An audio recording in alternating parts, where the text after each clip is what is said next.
नमस्कार दोस्तों, मैं डॉक्टर शिखा पांडे आप लोगों का स्वागत करती हूँ अपने YouTube चैनल वेदा वेलनेस में।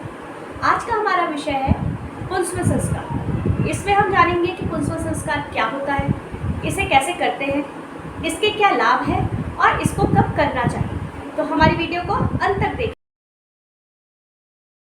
जानते हैं कि पुंसवन संस्कार करना क्यों चाहिए। किसी भी संस्कार के पीछे हमारे आचार्यों ने, हमारे ऋषि मुनियों ने उसका एक ठोस वजह बताई है कि जिसके कारण से कोई भी संस्कार जो हम करते हैं वो क्यों करना चाहिए।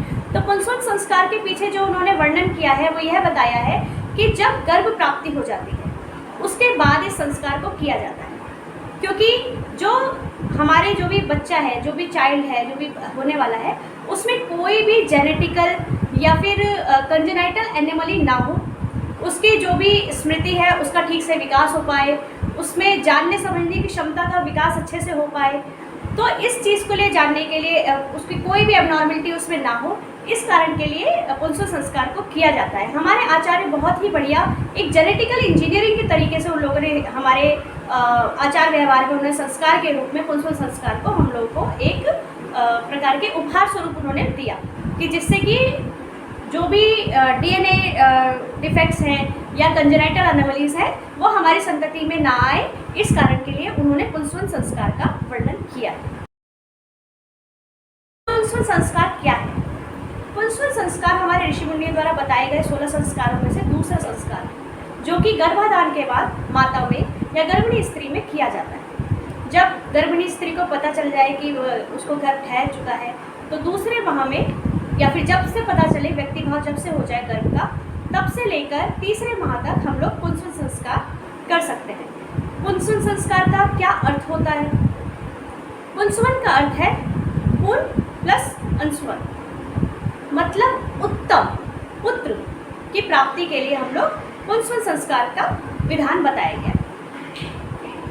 पुंसवन संस्कार को लेकर जो भ्रांतियाँ प्रचलित है समाज में कि यह सिर्फ पुरुष प्राप्ति के लिए या पुत्र प्राप्ति के लिए संस्कार को किया जाता है, यह बिल्कुल गलत है।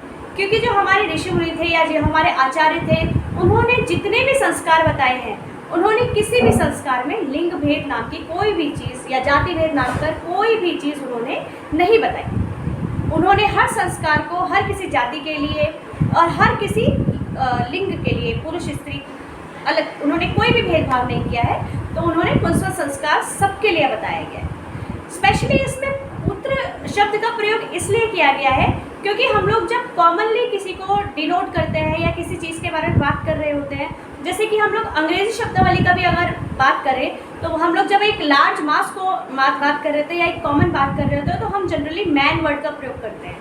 तो इसीलिए हमारे हिंदी में भी या संस्कृत भाषा में भी जब हम लोग कॉमनली किसी बात को बताना चाहते होते हैं तो पुल्लिंग शब्दों के प्रयोग से हम लोग उसको व्यक्त करते हैं। तो इसलिए ही वहाँ पे आचार्यों ने पुत्र प्राप्ति का वर्णन किया है, बजाय संतान प्राप्ति कहने के लिए उन्होंने पुत्र प्राप्ति के लिए लिखा है। परंतु उन्होंने कहीं भी ऐसा नहीं कहा है कि यह संस्कार सिर्फ पुत्र प्राप्ति के लिए ही या फिर मेल चाइल्ड के लिए ही किया जाता है। पुंसवन संस्कार कब करना चाहिए? जैसे कि मैंने बताया कि जैसे ही स्त्री को पता चल जाए कि उसे गर्भ ठहर चुका है और व्यक्तिभाव हो जाए गर्भ का, तब से लेके किसी आचार्य ने दूसरे माह तक कहा है, किन्हीं आचार्यों का मत है कि वह तीसरे माह तक भी कर सकते हैं। तो दूसरे या तीसरे माह तक व्यक्तिभाव से लेके जब भी पुष्य नक्षत्र आप कैलेंडर में देख सकते हैं, और पुष्य नक्षत्र वाले दिन, क्योंकि वह बहुत ही शुभ दिन होता है और फीमेल हार्मोन्स का पुष्य नक्षत्र से जुड़ाव है, इस कारण से पुष्य नक्षत्र के दिन इस पुंसवन संस्कार को करने के लिए कहा गया है। क्यों दूसरे तीसरे माह तक ही, क्यों उससे ज़्यादा क्यों नहीं? क्योंकि ये जो हमारा पुंसवन संस्कार का जो कारण है वह है कि जो बच्चा, जो संतति हमारे यहाँ आ रही है वह उत्तम गुणों वाली हो, उसमें कोई भी कंजेनाइटल या जेनेटिकल एनोमली ना हो। तो वो उसमें दूसरे तीसरे माह तक ही इसलिए कहा गया है क्योंकि अगर आप मॉडर्न पॉइंट ऑफ व्यू से भी एम्ब्रियोलॉजी पढ़े या देखें कि बच्चा कैसे बनता है, तो आप जानेंगे दूसरे तीसरे माह के बाद में बच्चों के अंग उत्पन्न होने लगते हैं, हाथ पैर बनने लगते हैं, उसका लिंग डिटर्मिनेशन हो चुका होता है। तो इस कारण से उसमें कोई भी जो हम जिस कारण से पुंसवन कर रहे हैं अच्छी और उत्तम हो सके, तो वो इसीलिए उन्होंने उसे दूसरे तीसरे माह तक ही कह दिया है, क्योंकि उसके बाद तो फिर अंग बनने शुरू हो जाते हैं, तो हम उसमें कोई चेंजेस नहीं कर सकते। तो इसीलिए उन्होंने व्यक्ति भाव से लेके गर्भ के कि जब उन्हें गर्भिणी स्त्री को पता चल जाए तब से लेकर दूसरे से तीसरे माह तक पुंसन संस्कार को करने के लिए निर्देश किया है पुष्य नक्षत्र वाले दिन। पुंसन संस्कार कैसे करना चाहिए? पुंसन संस्कार व्यक्ति भाव जब हो जाए गर्भ का, उसके बाद से आने वाले पुष्य नक्षत्र वाले दिन को आप लोग कैलेंडर में फाइंड आउट कर लें और उस दिन स्त्री नहा धोकर, सारे जितने व्यक्ति हैं सब लोग नहा धोकर पूजा पाठ करके भगवान को याद करके, इसमें हम लोग वट शुंग का प्रयोग करते हैं।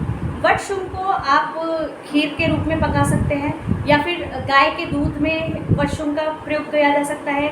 मंत्र उच्चारण करके, जो भी मंत्र आपको आत्मसात है, चाहे वह गायत्री मंत्र भी हो सकता है, महामृत्युंजय मंत्र भी हो सकता है, जो भी मंत्र आपको आत्मसात है उस मंत्र का प्रयोग करके आप वट शुंग का प्रयोग कर सकते हैं। दूध के साथ में कर सकते हैं, गाय के खीर स्वरूप में कर सकते हैं, दही के साथ ले सकते हैं।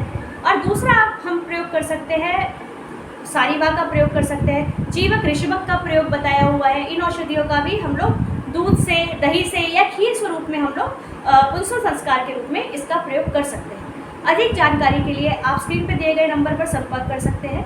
मेरी जानकारी आपको पसंद आई हो तो मेरे वीडियो को लाइक करें, अपने दोस्तों के साथ इसे शेयर करें और मुझसे जुड़े रहने के लिए और अधिक जानकारी प्राप्त करने के लिए वेदा वेलनेस को सब्सक्राइब करें। तब तक के लिए धन्यवाद।